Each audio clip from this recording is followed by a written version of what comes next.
Blessings, people. Today I got a special guest coming on. I got, Alybear, the canna canuk, coming on the most highest podcast in the universe. Just gonna tap her in right now. Let's see what's going on. Yeah, we had some technical difficulties. Let's see if it goes right through. It's the Myri Jane podcast, straight to all of you. Hello. Hello. Hello. Finally.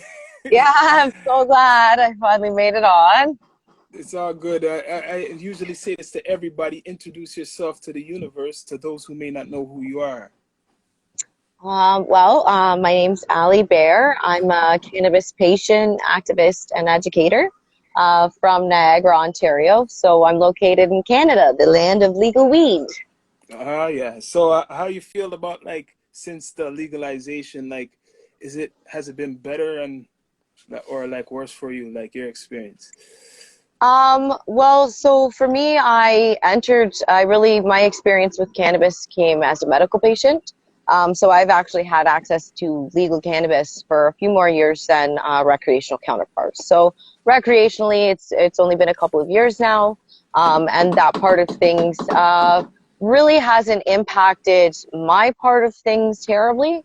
I have had the fortunate experience to pair up with a lot of legacy market individuals as well as legal, and really learn a lot about cannabis from best practices and things of that nature. So for me, since legalization, it's just opened up more windows and opportunities to have the discussions that are important to me, right? So from your, like, your condition, what, I don't think it's a condition. Like, basically, I'm saying, like, how has this, like, has it helped you, like, the stigma going away, like, from the legalization? Because people used to look on, like, oh, you smoke weed, you must be a criminal, or some type of negative more than the positive. Like, how did that, like, your experience from your condition, what you have, make that better? Yeah, well, so for me, that is a major part of why I do what I do now, is to try and combat that kind of stigma, especially for women and for moms. So as a medical patient, I was basically in the closet, you could say, as a cannabis user, because I'm a mom of 5 children. Okay. So that can be something that, like you said, there is negative connotation from time to time, or it was something that I had been a little bit more nervous about. So I found that legalization, in some ways, it's been really great to open up the conversations and to really help lessen stigma. And then in a lot of ways, it has done an injustice or disservice to the people that have been here all along, doing what they're doing now, to sort of glamorize cannabis and take it over in this newfound way. We're not acknowledging the legacy market or really what stems from there, or keeping those people that have always been faithful to cannabis, always grown it, always used it, or dealt it, not giving them the same sort of opportunities to now revel in the legalization that a lot of us are getting to do, you know. Do you feel Canada's being like a great leader in this push for the whole world to be legalized? I do think that we're showing a lot of benefits, government to government. And we're showing a framework of success that it can be done on a federal level. I mean, we've been doing it for a couple of years now. Our country hasn't imploded. We're making a massive amount in tax dollars that benefits the government and the population. And the unfortunate thing is that unless it does benefit the government in some sort of way, we're probably not looking at federal legalization worldwide, you know, and so we have to walk that line, and we have to find the gray area, you know, between the black market and this new white market type of deal. We like to call it legacy feeling. It's a little bit more respectful instead of sort of trying to make it some sort of light and dark sort of whatever, but really paying respect to the people that have been doing it all along. So we refer to it as legacy in the industry, and we need to find that area where we can sort of meet in the middle. So really make something that's going to change and make everyone happy. Nobody's, I guess they sort of say the best deal is if no one's happy on either side, right? Then at least you know it's fair. Yeah. So So what's your first experience with like the, we would say, the cannabis, the marijuana, like your first experience before? I don't know if you always knew about your condition from a young age, but like how did that take you? no, for me, I became a medical patient as a result of an accident. But my Hmm. first experience with cannabis was actually, I was still in my teens. I believe I was probably about 19 at the time. Hmm. And I had been seeing someone that regularly used cannabis. I didn't understand it at all. It wasn't legal. I was a young parent and I was very, very nervous about things. So he told me that, you know, I was being judgmental without knowledge. And he pled an adequate case. So I called my brother and I had him bring me over some blueberry kush. But I had a sort of a green out experience because I actually used the big lungs, and I did it twice, and I got extremely overwhelmingly high. And I ended a relationship with cannabis for a little while, and I joke with the guy as well.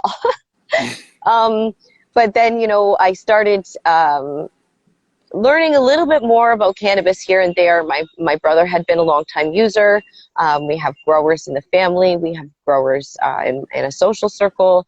And plant medicine became a major aspect of my household, natural living, to combat some of the other sort of health challenges or concerns that we have in the environment.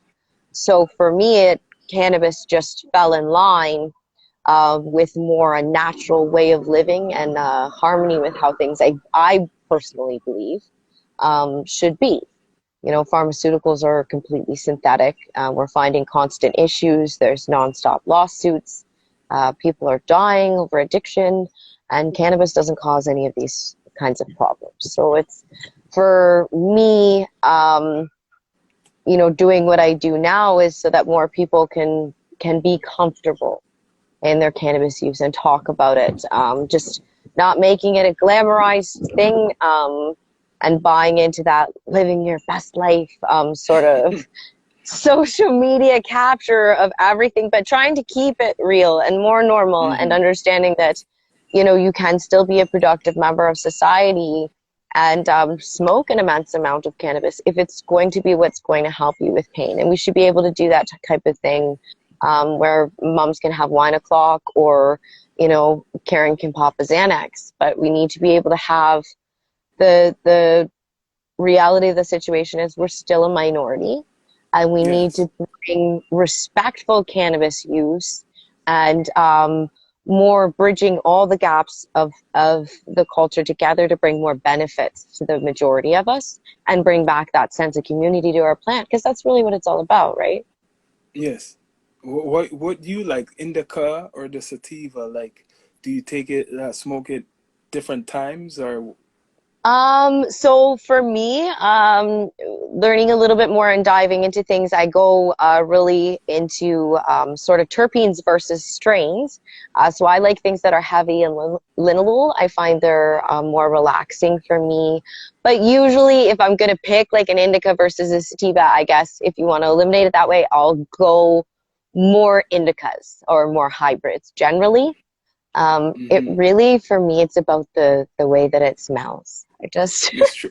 Yeah, it's true. it's It's it's a true. lot about the smell and like you know cannabis can be a very superficial sort of affection as well. You kind of fall in love with the book's cover sometimes, and you want to Yeah. smoke it depending on how frosty it is, not necessarily what strain it is, right? Yeah, it's true. It's how frosty it is. But how you're right, the aroma and the smell, I notice if it has a good, nice, flowery aroma, most likely Mm. that's a very good bud.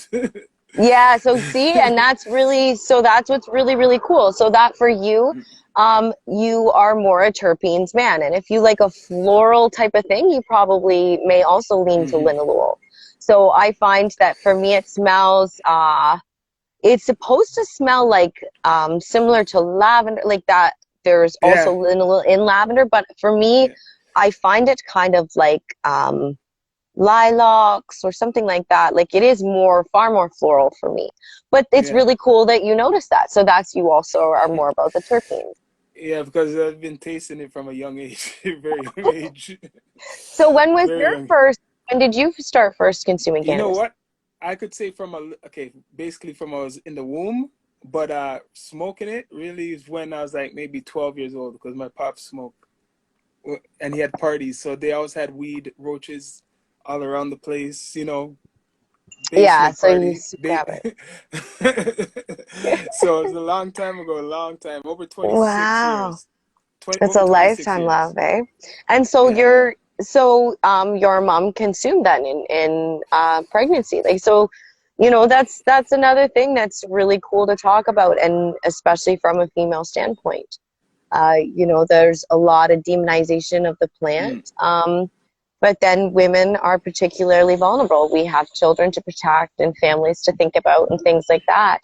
But what people also don't know is that females actually metabolize cannabis differently than men, it's right? true, So, because it's a female. What makes the female part of the plant, correct me if I'm wrong, is the one what gets you high. So yes, so a female and a female will be different than a man, like how we feel it. I know there is a difference. I always said there is a difference. You could yes. correct me. No, it is actually that is scientifically accurate. And if you look into some of the studies to do with cannabis and women, or even if you just do some standard knowledge and you have some guys that are willing to admit things, a man that is married or in a long-term relationship with a woman and they're both smokers, they'll tell you 9 times out of 10 will smoke them under the table. Or he'll be like, yeah, my girlfriend smokes on my weed all the time. Or like I'll just be, having a edible or something and I'm baked and so happy. And she's just like, let's go. I want to go out to the market or whatever. So, Yeah, we have very different experiences, but yeah. oftentimes, a lot of the way that things are portrayed or sold Hmm. or managed, it is male dominated. That's just a statistical fact. And like you said, the cannabis plant is female. Yeah. We need to really sort of tap into that and a female guiding force, I think. And I think we would all be better off for it if we could strongly acknowledge a feminine aspect or at least a difference in respect to that, and then maybe have those conversations that really open doors more for moms without so much Hmm. stigma attached. You know what? Well, this is my thinking. I think because I smoked a lot, I have girls, three girls, one boy. Really? And my lady, she doesn't really smoke, but back in the day, she would try, certain times, casual times, would Mm-hmm. smoke, and it's all females. Ah, you think there's a correlation, eh? That'd be very funny. It's funny. Yeah, So my ex, he used to be a major stoner, and during that time, he had a son. yeah, But he stopped with cannabis, and I had started with cannabis, but at the time I was not well enough researched, and I did abstain, for pregnancies and stuff because I was nervous. And if you're not comfortable or you're not yeah, educated enough, I really yeah. advocate that people do what they're comfortable with and talk about things more and do your own research. True. Um, but after that, we did have 3 girls. So I don't know. See, Maybe there is a see, correlation because I had there a is boyfriend some type of. before cannabis. After cannabis, girls. I had That'd be twins funny. first, twins first, and then girls Oh, after. Boy nice. and boy and girl, then two girls. Oh, perfect. That's nice. That's really cute. But the cannabis is something, I'm telling you. Mm-hmm. Cannabis helps with the pain, helps with a lot of stress. But for me, as an artist, like a musician, right, what you call it, it helps with sound. It helps with creating art. It does. Yes. You So that, concentrate. Go ahead. Sorry. yeah, that's actually another thing that cannabis can change your auditory perception. So for you to say that isn't just you, thinking that or whatever. That's actually scientifically backed. And that's the thing is the more that people learn that stuff, um, instead of just taking some random artist's word for it that smokes a lot of weed, it's just like, dude, it helps me with my music. You can now understand from a scientific standpoint that that guy has been entirely correct. And maybe Yep. if you're struggling, smoke a little pot and see if it changes the sound for you. And you know what? I'm gonna tell you, every track what I've made, mostly the best tracks are when I smoke the best, and it goes so fast. Like the writing is easier. Sometimes I don't write. It just the creativity comes, and Yep. that's the hit. And that's the hit. What everybody likes. It's Yeah, true. and that makes a big point to, the productive stoner. Some people they'll smoke to veg out, and some people will smoke to be able to do their work, be productive, and make amazing art. So Yep. it's the more that we have, open discussions about it, the more that we can understand terpenes and, a scientific impact on the body, or just from a self-care standpoint, or just from because it's sometimes fun and better for you than alcohol. It's The true. more that we can understand that everybody's different, and Yeah. all experiences are different, and kind of appreciate that. I think it's a lot easier to appreciate those differences and revel in them when you're high too, rather than It's true. It's true. rather than have to fight about them, right? So I see that you're also a businesswoman and you got other ventures. You have some, I think, correct me if I'm wrong, you have like some like glass type of what is it, vapors or pipes? I do. I have my hand in a lot of pies in cannabis. And Mm, one of the fun things about my job is that I have so many opportunities to try new things. And one of those new things is, yes, I did start melting glass a little while ago. And okay. I have had the opportunity to collaborate with some very talented artists, like Droop Glass, for one. He's a good friend of mine, phenomenal person. I've done some Christmas projects with talented artists from around our Mm-hmm. country. And it's been really wonderful, and they've kind of taken me under their wing, coming from cannabis, and cannabis being a thing that opens doors. So right now, I'm still a newbie, and I'm just learning on my hollow work. So I'm learning how to make bowls now, but I make pendants, the solid stuff, and a lot of sculptures or like terp pearls and things like that. But the neat thing, I'm lucky because I can actually sculpt things somewhat well. So Mm-hmm. I do little miniature things that other artists will end up using on their work. And it's given me the opportunity to collaborate with some of Canada's really cool talent.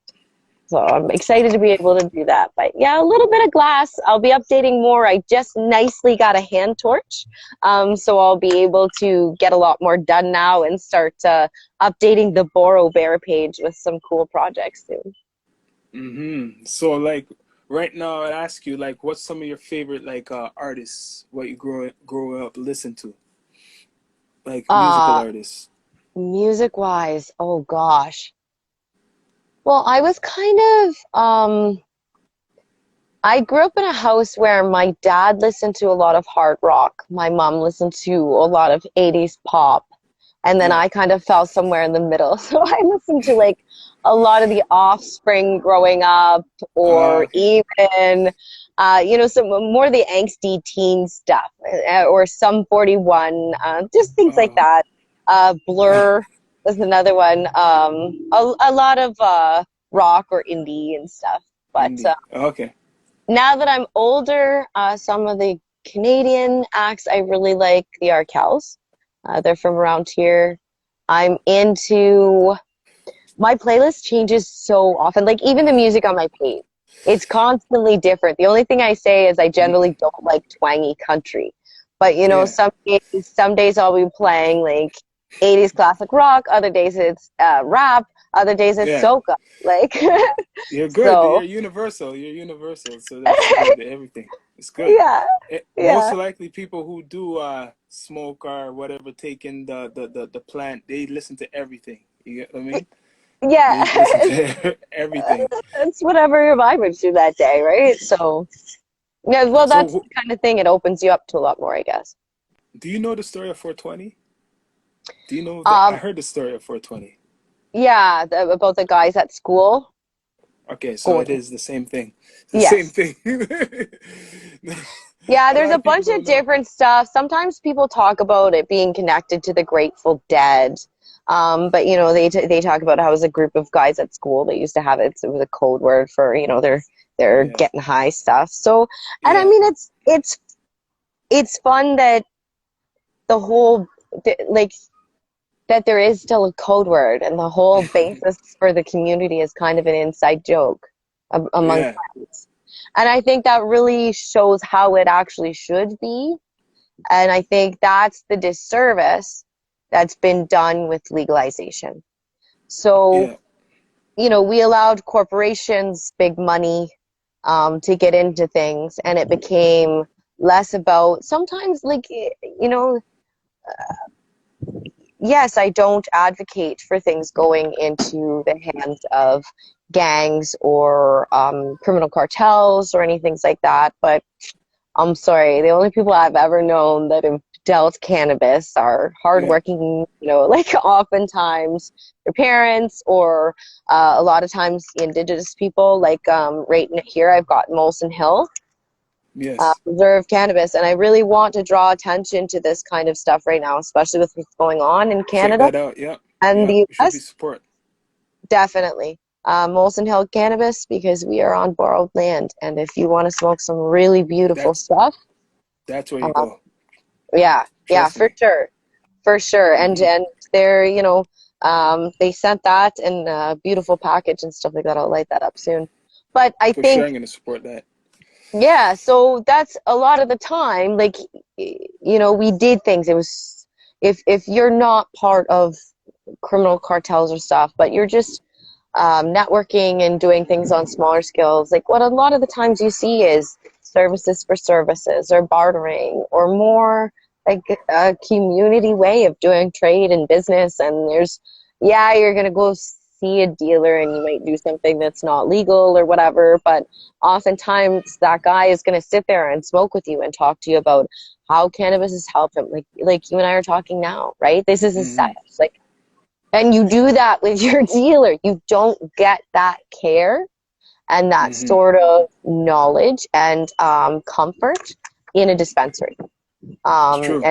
And I think that's the thing that's missing with legalization. They went about it the wrong way. It should have been more like a tea house Hmm. instead of an IKEA, You're or an right. Apple store. Exactly. Exactly. So, yo, anything like you want to tell people? Do you have a site coming for like everything? Like, no, where you get the name from? Tell me about the name. The canna I want to canuck. know. Yeah, I want to know about the can of canal. Well, the a canuck is a slang word for a Canadian. Yeah. So we have the Vancouver Canucks, things like that, and so I just kind of wanted to be able to identify that my cannabis content was Canadian right away. Hmm. That I came from a place where things were a little bit different, or that we could maybe have sort of discussions. It gives you that sort of kind of beacon if you're another Canadian to find your friends, right? So. And I don't know. Before I was the canna Canuck, I was actually the crunchy Canuck, and I did like I had said to you, I was doing bath and body products and my own natural health things and a natural way of living. So it was just in a smooth transition from one to the other. Oh, so I see that you're a big activist, 100% real. You're putting in work. So like Thank you. you have a website. You want to tell the people where they could connect with you, what you have planning coming for the future, a channel or anything, any Yes. events. Yes, I do. So I actually have some really cool stuff on the go. I'm going to be doing some collaborative work with Chef Rodney from Deliciously Dope TV. Mm, I'm very excited about that. Ms. D, Danielle Jackson.